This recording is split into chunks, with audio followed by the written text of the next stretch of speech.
Hi friends, இது SPO digital marketing. இவங்க நிறைய பார்ட் டைம் ஜாப் ஆஃபர் பண்ணுறாங்க.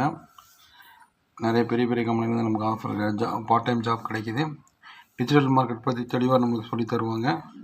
அவசியம் ஜாயின் பண்ணி ஸ்கிப் பண்ணாதீங்க. பெரிய தப்பு. தினம் ₹300 சம்பாதிக்க அரிய வாய்ப்பு. இன்ஸ்டாகிராம், ஃபேஸ்புக் பயன்படுத்த தெரிந்தால் போதும். Content post and content publishing மூலமா தினம் ₹300 சம்பாதிக்கலாம். இந்த வேலை செய்ய 5 நிமிடம் போதும். Work training support, group communication support, all language customer live chat support, முக்கியமா சொந்தமா ஒரு பிசினஸ் ஸ்டார்ட் பண்ற அளவுக்கு உங்களால கற்றுக்கொள்ளவும் முடியும், சம்பாதிக்கவும் முடியும். இந்த வேலை வாய்ப்பு வழங்குவது 5 வருடத்திற்கு மேல ரன் ஆகிட்டு இருக்க நம்ம தமிழ்நாட்டு company school of business organisation private limited. மேலும் விவரங்களுக்கு டிஸ்கிரிப்ஷன்ல கொடுத்திருக்க நம்பருக்கு வாட்ஸ்அப் பண்ணுங்க.